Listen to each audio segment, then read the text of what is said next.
It's time to get your morning started with the news you need to know. News update. This is what's trending with DJ and PK. Hashtag NFL. To put it in simplest terms, if you woke up every morning and I told you you suck at what you did, that you don't belong doing what you do, that you shouldn't be here, that this guy should be here, that you haven't earned this right, and then you have somebody else come in and tell you, dude, you are the best fit for this. Like, you are accurate, you are the best whatever, you are this, you are that. How would it make you feel listening to one or the other? You see what I'm saying? And then you hear it, regardless of what it is, the good or the bad. And you hear it more and more. You start to actually believe that. There is Tua Tagovailoa, Miami Dolphins quarterback, doing an interview talking about the impact Brian Flores' coaching style had on him and how much happier he is playing for Mike McDaniel. Now that McDaniel is the new head coach and Brian Flores is gone. Although it hasn't really changed the Dolphins' win-loss record, he's just happier. He wouldn't have been able to play for the Ute basketball team in the 90s, I can tell you that much. Too much negativity from Rick Majerus at that point. They have been a playoff team the last couple of years, but the playoffs are also bigger than they were. They've expanded and added a team. So, Washington Commanders officially named rookie quarterback Jaden Daniels as their starter. Dan Quinn made the announcement. Jaden Daniels beating out Marcus Mariota, a couple of former Pac-12 guys. Daniels at LSU at the end, obviously, but he was at ASU and Mariota at Oregon, so there you go. And the Chargers quarterback Justin Herbert returns to practice yesterday for the first time since being diagnosed with a plantar fascia injury in his right foot on July 31st. Team expressed confidence that he'll be ready for the season opener when he was diagnosed, and it looks like he's probably on track for that. So, all you fantasy football players getting ready for your drafts out there, there's your quarterback news in the morning. DJ and PK. Hashtag college football. There's no negotiating now. Portal's over. All negotiations history. Now we're playing football. You know, the business side of what we do now is we have to have those conversations with them. You know, tell your agent to quit calling us and asking for more money. It's non-negotiable now. Start again in December. Oklahoma State coach Mike Gundy wants to talk football, not money. Portal's closed. Yeah, you can always tell guys who are secure in their jobs. He can say They stuff. make statements like that. They show up at conventions, those things. You're not fighting for your job. If you're fighting for your job, you tend not to be out front as much. BYU offensive coordinator Aaron Roderick said yesterday BYU is not yet ready to name a starting quarterback. Other schools starting to do it. The competition goes on at BYU. Sam Levitt's the guy at Arizona State. Daquan Finn is the starter at Baylor. Miller Moss at USC and Malik Murphy at Duke. But at BYU, we're going to wait a little longer. Going down to the opener here, PK, how much longer can they wait? I think that they know it, and they're just waiting. And when's the next media availability? No word. Right. I think that was planned. Got it all figured out. You saw Kalani and A-Rod walking off the field together. Very slowly, talking at a distance from everyone. To set up what they were going to say, and now they don't have to announce it. And so they can keep it a secret if that's what they want. And it doesn't really matter. They're playing Southern Illinois in their opener, right? So everyone will see. We'll all see then, including SMU. But they'll have media availability next Monday. That's the start of game week, right? Like they always do. They usually go Monday, Tuesday, Wednesday. The Utes go Monday, Tuesday. And play the cat and mouse game, and maybe they need another day or two. It seems unimaginable to me that they need more evidence. I think they can use more confirmation, but I don't know that they need more evidence. What you're saying now, after all these practices 3 weeks. You need one more practice. That doesn't. That's where they'll really separate. Yeah. I think you can say, well, let's just hold off. We can go a little more confirmation, that type of thing. I get that, but to think that they need one more practice to really, really make up their mind, no. And then there's no media availability scheduled the rest of the week? Not as of now, no. No, yeah. So then they'll either shuck and jive it on Monday or they'll announce it, and then what's the difference? I mean, they don't have a big game. If they don't win convincingly on Saturday a week from, then they got bigger problems than who the quarterback is. Yeah. So, and maybe it'll leak out for those who are really interested. I'm not particularly really interested. Well, I'll find out when they run out on the field for the first time. Someone's going to take that snap. Yeah, and I believe that they keep telling us they have 2 quarterbacks that they can play and feel very comfortable with, so I believe them. That will probably happen. It usually does. I believe when they say that it's a close competition and it's really tight, and I believe they believe that it's from a position of strength, not a position of weakness. We can get into that coming up in the question of the day. We will do that next. DJ and PK. Hashtag NBA. Amazon founder Jeff Bezos is reportedly considering a bid to buy the Boston Celtics. Bill Simmons reporting he's hearing the NBA wants the franchise to sell for $6 billion. Establish a price with that sale as a precursor to the expected expansion of the league in the future. If you charge this for the Celtics, what can you charge for brand new teams, say, just in Seattle and Vegas, to pick a couple cities off the top of my head and off the top of everybody's head?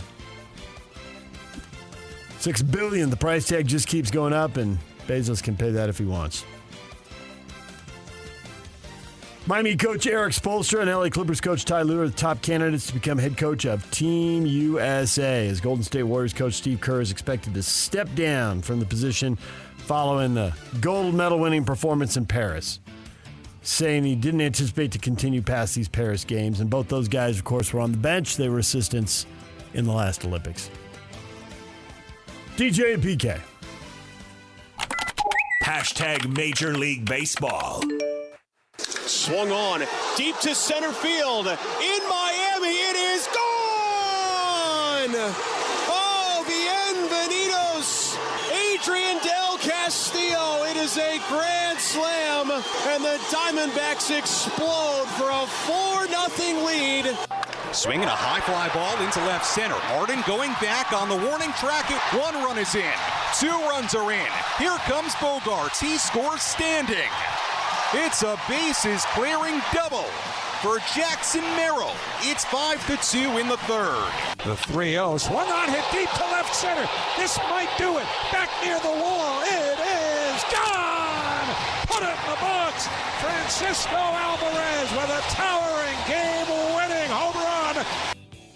Francisco Alvarez walking it off. The Mets beat the Orioles 4-3. The Orioles battling for that top spot in the American League East. They are a half game behind the Yankees. You also heard Jackson Merrill in there. 3-run double. Padres beat the Twins 5-3. That broke open a 2-2 game, and the Padres go on to get the win. They are 3 games behind the Dodgers. Max Muncy, returning from the injured list, hits a 2-run homer, and the Dodgers beat the Mariners 3-0. Diamondbacks keeping pace with everybody. They hammered the Marlins 9-6 here, the grand slam that got them started there. Well, the Dodgers are getting good news on the injury list, PK. The Braves get bad news. Third baseman Austin Riley, broken hand, hit on the hand by a pitch. He's out 6 to 8 weeks, so that's the rest of the regular season and maybe some playoffs too as well. They already lost Ronald Acuna Jr. They've had some other injuries along the way. 6 straight division titles, but they're 7 games down to the Phillies now. It looks like that streak is about to end. It do. Salt Lake Bees open a series tonight. They've got the Round Rock Express at Smith's Ballpark. First pitch set for 6:35. Tony Parks on the call beginning at 6:20 here on The Zone. DJ PK, that is what is trending. It's brought to you by Shamrock Plumbing. There's no job too big or too small. Get the personal touch with Shamrock Plumbing. Coming up, former BYU linebacker David Nixon, 8 o'clock. Troy Renk, Denver Post sports columnist, 8:30. How much progress are the Buffs making? And how many Utes and Cougars are going to be on the roster for the Broncos this year? There are a lot of guys who played college football on this side of the mountains trying to play NFL football on that side of the mountains. We'll talk with Troy coming up at 8:30. DJ PK, we're joined right now by Adam Jackson from Beehive Meals. Adam, good morning. Good morning. How are you guys doing? Doing well. When people hear Beehive Meals, what should they think? Good food. So we are a meal prep company that specializes in slow cooker freezer meals. We're about 5 years. Actually, today's our birthday. Happy birthday. August 20th, 2019. You don't look a day over 20, not 5. But yeah, it's we're a slow cooker freezer meal company, 5 years old. We've been making food for a lot of food. So we have done about 2.5 million meals throughout the state of Utah, and then saw a lot of growth throughout the pandemic. We grew throughout the state of Utah. We now serve Idaho, Colorado, Arizona, Las Vegas, 5 states total. Wow. Now, I've gotten Beehive Meals delivered to my front door. And then you put it in the cooker, and then you put it in the yapper, and away you go. The yapper. Yeah, it's good stuff. I assume this is pretty handy for people who are working long hours or people who are working from home. Put that in, go do the Zoom meeting, come back, and dinner's ready to go. Yep, we're built to make, family dinners easier for busy parents. I mean, similar to you two, you guys are working nonstop. Honestly, I don't know how you guys do it. DJ, where you go from late nights to early mornings. We try and make it as easy as possible. I mean, today's day and age, it's almost expected that both parents are expected to work outside of the home. Last thing that they're thinking about is dinner until they get to that point. We're a convenient option where it's a matter of throwing it in the slow cooker. You can throw it in the morning. It'll be ready for you at night. Just keep it on the warm function throughout. Easy peasy. Yeah, those are facts. That's what my wife said. I asked her this morning, what'd you like about it? And she said, well, the convenience and the taste. I said, yeah, what more do you need?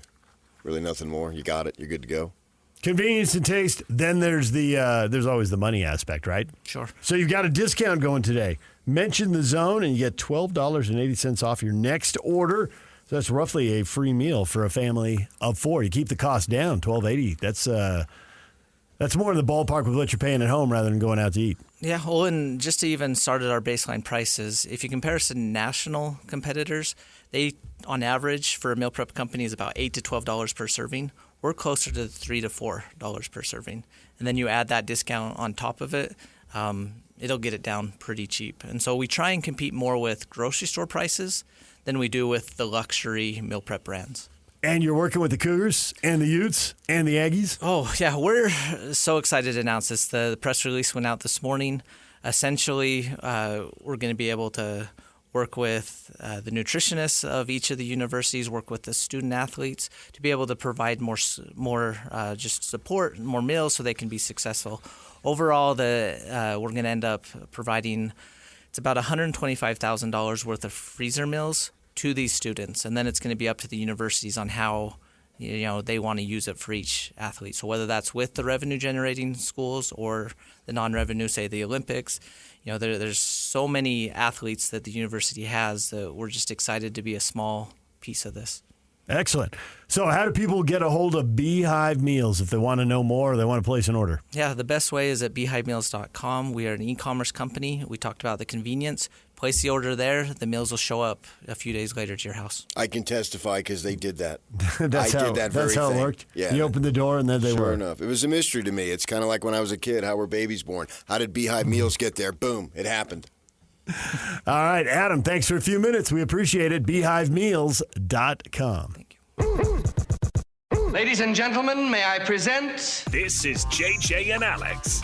Joining us on the program right now, Stuart Mandel, editor-in-chief of the Athletics college football coverage. Do you have a way too early Heisman list? of listenership interest, I did put Cam Rising as my sleeper Heisman candidate because I think he's off the map after missing all of last season. If Utah does have the kind of season we just talked about, wins the Big 12, goes to the playoff, obviously it'll mean he had a big season. And I think in this new format, the Heisman will probably go to somebody from a team that made the 12-team playoff. Catch JJ and Alex afternoons from 3 to 6. Presented by G2G Bars on 97.5, the KSL Sports Zone. Hot Takes or Toast is brought to you by Siegfried and Jensen with 30 years of serving Utah. Question of the morning, still no news on BYU's starting quarterbacks. The coaches think it's from a position of strength. What do you think? Aaron says, trust the process. 3 laughing emojis. Shane, maybe waiting for another super senior transfer to pop in. Laughing, crying emoji. Matthew just goes with, gotta watch the film. Duh. This one might get closer to the truth. Mike, what they tell the media is nearly meaningless. He's not buying it. He thinks they know. How could they not have an idea after all these practices? Well, it could be that they're also dealing from a position of weakness. There's more than one caveat in there. It's Caveat City. A lot of towers in Caveat City. Yeah. Good views. Who's to say? I don't know. If what they're saying is meaningless, nearly meaningless, then what do I believe? You believe that they already know. Nearly meaningless. I mean, when they tell us who a starting quarterback is, like they did at 4 other schools, that's going to be the starting quarterback. That has some meaning. Yeah, maybe that guy can't stay healthy, or maybe that guy isn't good enough to hold on to the job, so some of these schools will move on to somebody else. And maybe but it had some meaning. And those places that the player that they chose pulled ahead. And it was, if you transfer it out to a horse race or a human running race, then you can see who's in the lead at the turn, coming down the stretch and all that, and who crosses the finish line first. And maybe they haven't seen who crosses the finish line first. For them, it's still the stretch run. Joshua says, I think people should ignore what the BYU coaches say in the offseason because it's usually the opposite of what happens. Cite examples. You always hear that. Like I heard in the College Station coming in this morning, and Arch Manning, I'm not playing. Well, a lot of players, they play early and they lose their confidence forever. Okay, well, maybe they weren't good enough. And who? I mean, cite examples. They give me examples of whatever they say the opposite happens. And I'm just tired of people getting up and in the student lounge area and saying whatever they want to say. And there's no accountability. I'm sick of it. It's not the way life works. You say something, you own it. The student lounge area. Yeah. Got some flashbacks there to Flagstaff? No. Oh. Joe Glenn. Oh, nice. Okay. Got it. Just don't get up there in a student union and pop off. Joe Glenn and Kyle Whittingham. Circa 2006, whatever it was. Is that the way life works? Good one, PK. Very well done. You got to own what you say. And then a blowout, and then an onside kick, and then a bird, and then a denial in the post-game interview. That was a fun weekend. And then an apology. Yep. And then hugs. Now it's funny in retrospect. What isn't? When it comes to sports, so much of it is. I think Joshua was just reacting to last year was 5-7, and there was positivity in the summer, and then there weren't enough wins in the fall. But if you go back to 3 years before that, when they're winning their 29 games over 3 years, averaging almost 10 wins a season, then when there was positivity, it wasn't the opposite of what happens. It was followed up by games that looked like their quote sounded. The game in October sounded like the quote in August. We're going to be good, and they were good. But what have you done for me lately? I don't know what they said in August. I mean, they were wondering if they were going to have a season. One of those years, that's true. Scott, it'll be Bohannon, and everybody knows it. I don't know that I know it. Yeah, I don't think everybody knows it.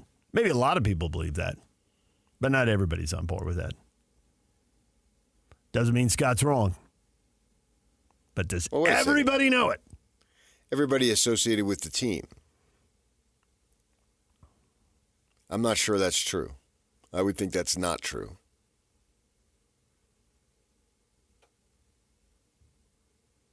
The most important aspect, rather than who it is are they dealing from a position of strength? Because if you are, then you would argue that they really can't go wrong. That the decision they make will be fine if they truly are dealing from a position of strength. If both guys are good, then they're going to pick a good quarterback. Yeah. And they're going to get good play, and you would assume they're going to win a bunch of games. 6 or 7 being a bunch. I'd go enough. Enough games. Yeah. And if they have to switch to the other quarterback, well, he's good too. If they're dealing from a position of weakness and a guy runs out there and doesn't look that good, even if they switch it up, they're going to another guy who isn't good enough to win enough games. Right. So who the starter is, of the two parts to this statement here, who the starter is, it might be the more interesting, but it's not the most important. See, this time last year, I think the Utes were dealing from a position of weakness, not strength, at quarterback. They had a competition, but those guys weren't going to beat Oregon and Washington and Arizona. Now, in retrospect, this is what we're doing. Literally, it is looking back.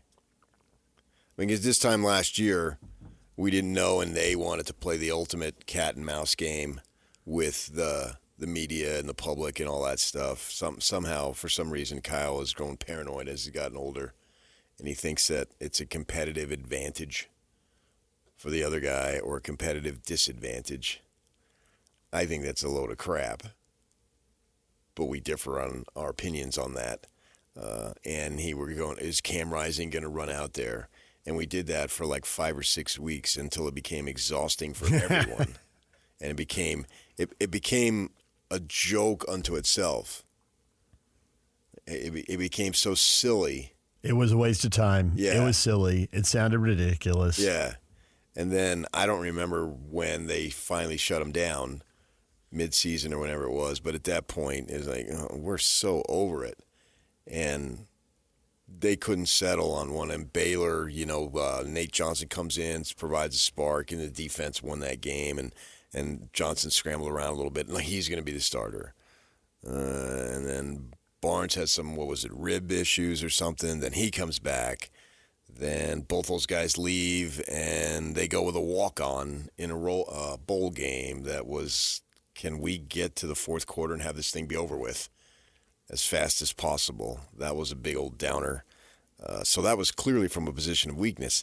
These guys, but we're doing it ahead of time. We're not looking at the rearview mirror. When we get to December, we may have a different opinion, or we may say, yeah, they were right. They used 2 quarterbacks like they told us was probably going to happen, and both of them played well enough to get them to where they had a representative and respectable season. Or, no, they didn't. And if they don't have a respectable season, then I think the chances of them playing 2 quarterbacks are about 98%. They'll be looking for answers if they don't get the wins. Because if you stick with the same guy, then that probably means you're winning. And so there's possibilities right now that we look at, okay, I'll believe them. I'll take them at their word with a little bit of a caution, saying I reserve to change my mind 12 times. Right? And I picked 12 because that's the number of games that they have guaranteed. Right. And so when we get to Thanksgiving week, we'll have a really good idea of, okay, what they told us in August. How true was it? Yeah, it was either, okay, or, man, that was a load of crap. Neither of those dudes can play. I don't think it's going to be the latter.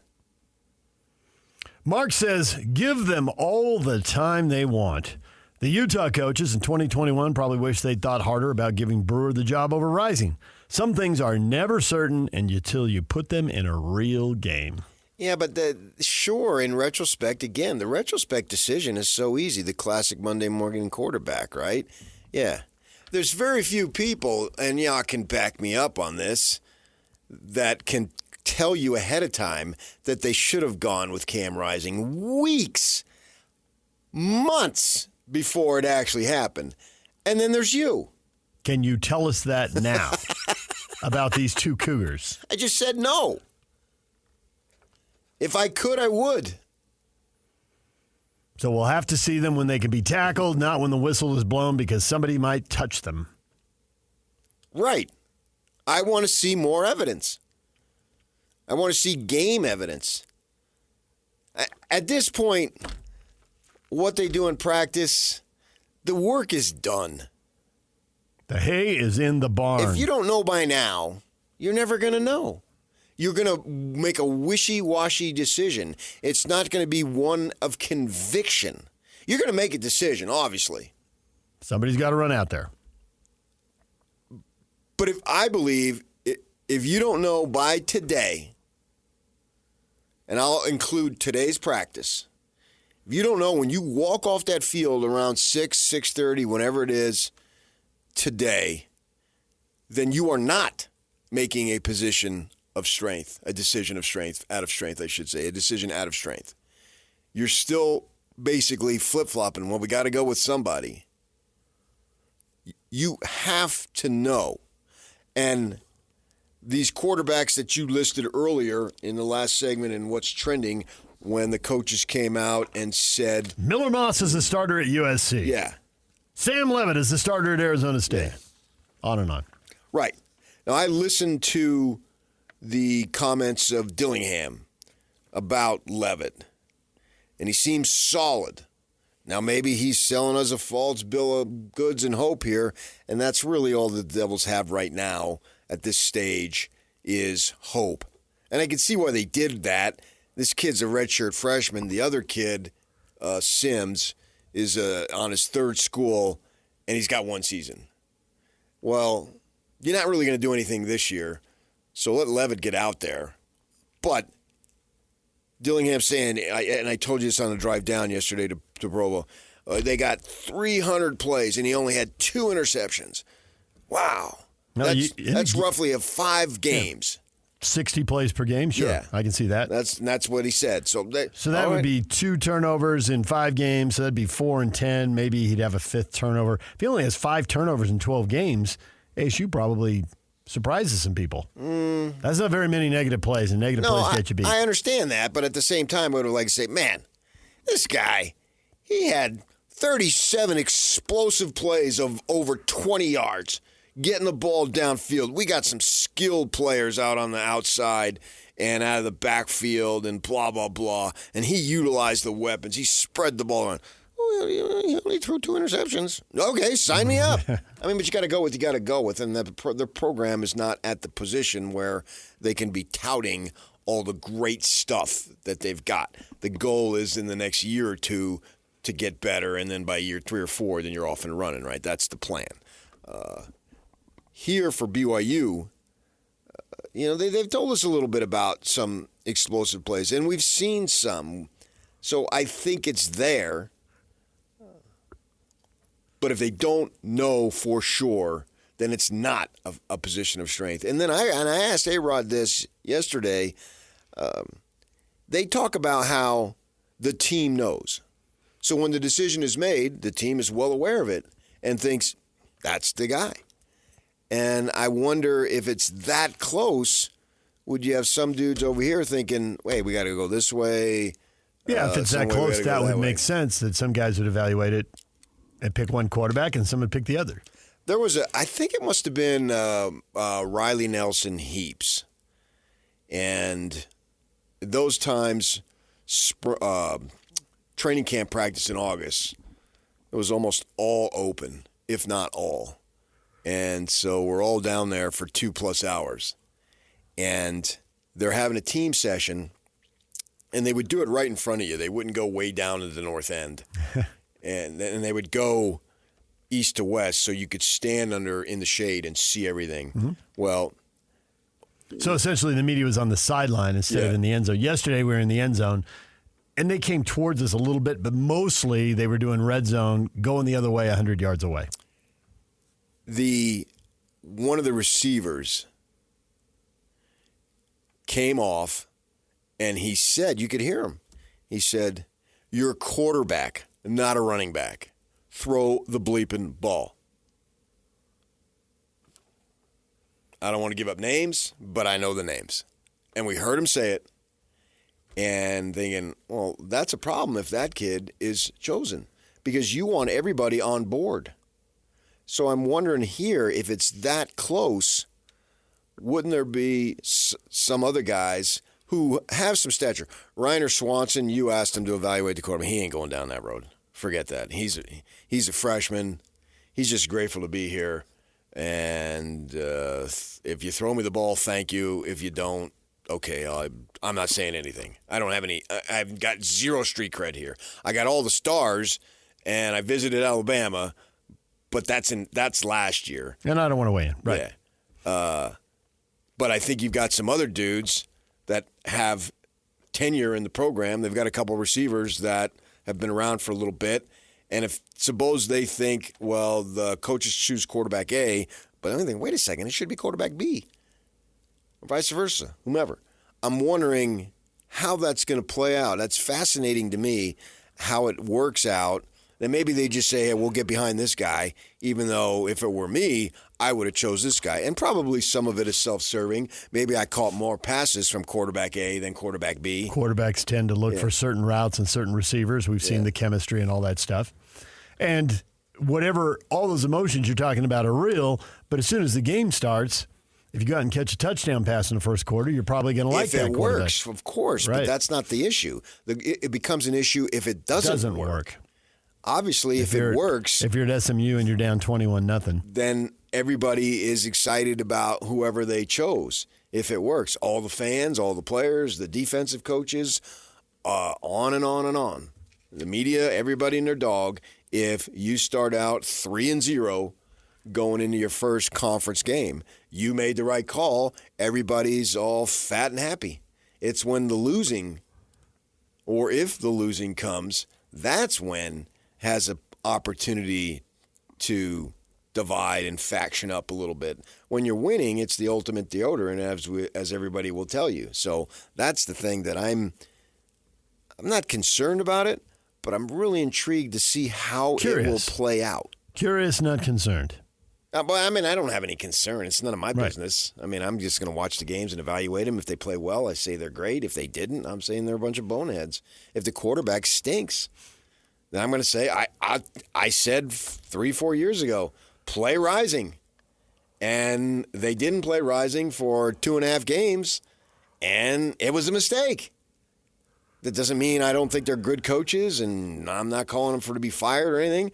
But I thought in talking to Rising in the spring before that season, he should be the guy.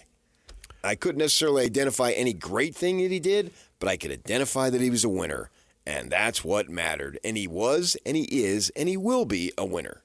When we come back, the U getting ready to honor players, a ring of honor. The standards have been set. You like them? You would tweak them? Where's it going from here? We'll get to that next. Stay with us. Accessing. This is Hans Olsen and Scotty G. From the Mercury News and the Wilner Hotline, John Wilner. How do you think their style transitions to the Big 12, John? Well, I think it's more about how does the Big 12 adapt to Utah, to be honest. They're just so different than most teams around the country, the way they play, their physicality. So to me, it's more about Big 12 adjusting. And certainly, I've seen on social media, Big 12 fans haven't taken too kindly to Utah kind of coming in like they run the show. But I think there's a lot of parity in the Big 12. But to me, Utah is the team to beat. And I think the Utes can have a real good season and make the playoff as the Big 12 champ. Catch Hans and Scotty weekdays from noon to 3 on 97.5, the KSL Sports Zone. The band of the day today, Led Zeppelin. Robert Plant celebrating his birthday. It's brought to you by Live Nation. For all the live concerts and events in 2024, check out livenation.com. BYU.com. 76 years old today, Robert Plant. PK, the University of Utah, is putting up a ring of honor to honor football players and coaches, and they are going to start with Alex Smith. And they've set some standards. You got to meet one of the required criteria, which includes own school records, a consensus All-American, playing 10 or more years in the NFL, and coaching a team to at least 2 conference championships, among others. So there's other stuff too? Apparently. That's pretty steep. They want it to be an exclusive club. You're not a big fan of rooting for people when they go on to the NFL. I can't imagine you're a big fan of the playing 10 or more years in the NFL. I think that's irrelevant to what they're trying to do here. I like the idea. Honor your past as much as possible. I mean, you don't want to get silly with it, but if you have an opportunity, honor them, the teams, the individuals. The fans love that stuff. You bring the kid, well, he's a man, woman, whatever it might be at that time. They come back. And they show him on the scoreboard. Anytime, whenever Alex Smith will show up and he's standing on the sideline in the end zone and they put him on the big screen, the place goes nuts. Right? You saw it. Dave Rose would show up at the Marriott Center occasionally. They'd put him on the screen. He'd get a rousing applause. People love it. Jerry Sloan. Whoever it might be. Right? They do. So, and for the hardcore, that's a part of who you are. You know, like this Jazz 50 thing. For the folks who grew up here and have been Jazz fans their whole life, I'm sure that would be an awesome thing to watch. You know, that's not me, but for them, yeah. So honor them. But I don't know about the 10-year NFL career. What are they trying to accomplish there? A 10-year NFL career is awesome, obviously. But how does that relate to Utah? If you have a 10-year NFL career, shouldn't you have met something along the lines of their qualifications there? You'd like to think, but I guess that does give them a certain amount of a do-over if someone didn't set a school record or wasn't a consensus All-American. Well, make some kind of record. Most good times in the season. Most. I mean, I guess like offensive linemen can't really set records. So that gets tricky. But if they have a Jordan Gross, do I need him to be, if he only got 9 years, you're out? Wasn't he a first-round draft? Was just one guy came to mind. Yeah. Well, yeah, and he started like every game in the NFL he was healthy for. Now, he probably made it anyway, but isn't that good enough? How is this different than the Crimson Club Hall of Fame? Is that going to be a lower standard? And I realize that's for multiple sports. It's I was going to say across the board. I think that's the thing. But football players can go in the Crimson Club Hall of Fame. They have specific, I believe. But this is going to be more elite than the football players in the Crimson Club. You'd have to ask the individual. Which honor would they think is more important? They'd probably say, "Oh, I love them both. This is the greatest thing that ever happened to me." Yeah. I would think all of those folks who are in the Ring of Honor would also be in the other thing. It does say that every inductee into the Ring of Honor also must have been inducted in the Crimson Club Hall of Fame. So they have to have been in before? Yep.